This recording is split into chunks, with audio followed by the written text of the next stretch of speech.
Guys, tandang araw. Nautusan na naman tayo magluto. Ang luto natin ngayon ay tinola. As in, hindi normal na tinolang manok, tinolang isda or yung isdang tinatawag na petilya. Ewan ko kung ano tawag sa inyo yan. So, yan ang kailangan natin. Siyempre, yung isda, sayote. Better din kung siguro papaya. Sarap din yun. Daon ng sili, luya, bawang, sibuyas. The usual thing ng tinola. May kinakaiba lang yung isda. Mas masarap to guys. Pagka isda lang, pinagkaiba lang yan sa manok. Pagka manok, medyo marami ang sabaw. Pagka isda, medyo bawas ng konti para mas malasahan nyo yung sarap ng isda. Okay? Let's go. Lutuin na natin. Okay guys. Lagyan natin ng mantika.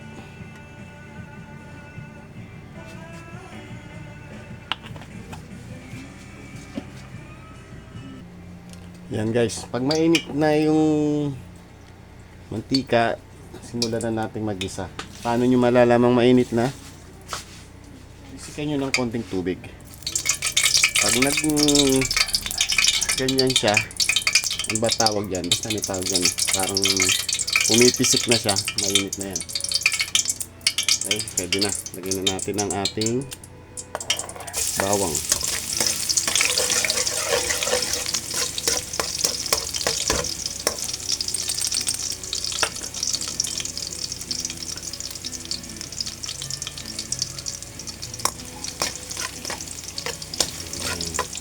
Kaya nyo lang mag golden brown yan.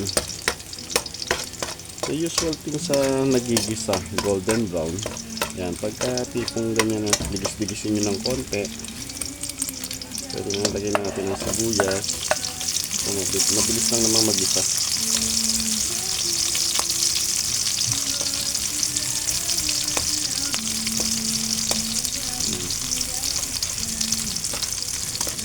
Pag medyo nagka-translucent na yung sibuyas, kaya niya nagbago na siya ng itsura, pwede nang lagay yung luya para mas lumasa.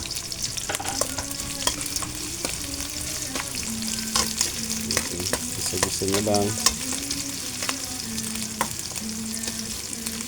Mabilis lang to guys, yung tinolang isda. Parang kamanok lang din. Mas kukunti lang talaga ang tubig niya. O pwede rin namang mas marami ang tubig. Nasa inyo na kung gusto nyo marami sabaw. Ako kasi mas prefer to yung mas konti lang bahagya yung tubig niya, kasi alam niyo naman ang isda, hindi naman ganun katapang ang lasa kamukha ng sa manok, diba? Bango. Pero konti pa. Hintayin pa natin umatas ng gusto yung mga ginisa natin.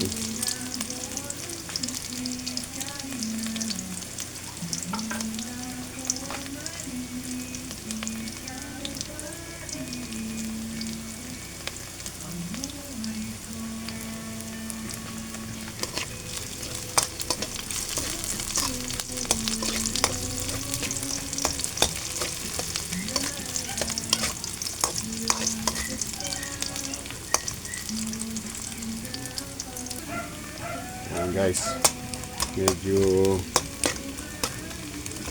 lutong-luto na siya. Lagay na natin guys yung sayote natin.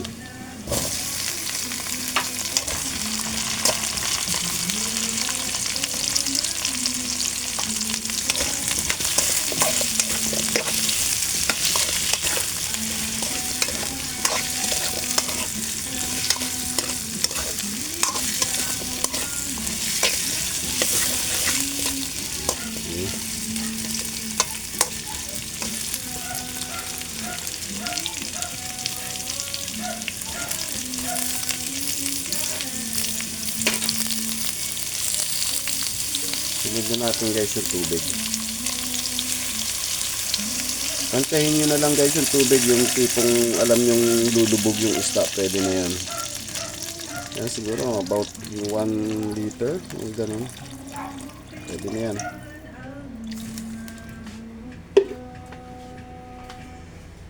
Pan muna natin guys para hintayin natin kumulo. Ito guys, tignan natin. Yun, kulong-kulo na. Hintayin lang natin maluto yung sayote. Pag naluto yung sayote, pwede na natin ilagay yung yung isda. Sa ganito pa lang guys pala, pwede na nyo na itong timplahan ng asin kung nag-betchin kayo. Para paglagay ng isda, ma-absorb agad ng isda yung yung lasa ng spices nyo. Okay, tingnan natin maluto yung sayote. Okay guys, check natin. Oh, yan. Okay, luto na siguro to.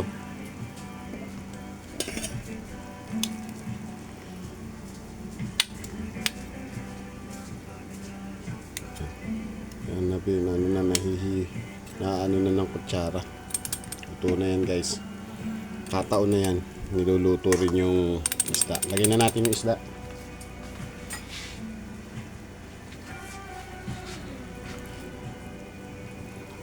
Lagyan natin ang ating isda or yung ating tawag na petilya. Ano pinababad ka sa daon yung balat?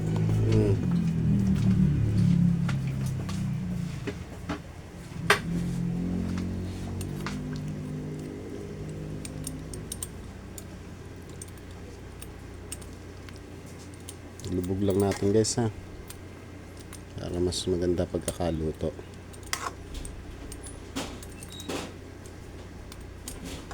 Okay. Takpan na natin. Tayo natin uling kumulo. Okay guys, tingnan natin. Yan, kumulo na. Yan guys, pag ganyan na, mabilis lang naman maluto ang isda. Pwede na natin ilagay yung ating dahon ng sili. Yung dahon ng sili ko medyo marami kasi sayang naman kung itatapon ko. Tinilahat ko na. Tsaka masarap din naman yan. Gulay din naman yan. Bango. Amigin ko na isda. Tapos guys, pwede na natin lagyan niya ng asin. Konti lang lalagay ko kasi kanina nilagyan ko na siya ng kaunti. Tapos optional nyo, kung gusto nyo, lagyan nyo ng Ajinomoto or magic sarap. Nasa inyo na yon. Or much better kung yung yung fish cubes. May ganun, di ba? Yung Knorr fish cube. Masarap din yun. Okay guys. Yan yung ating tinolang isda. So, please like, share, and subscribe. See you next vlog guys. Bye.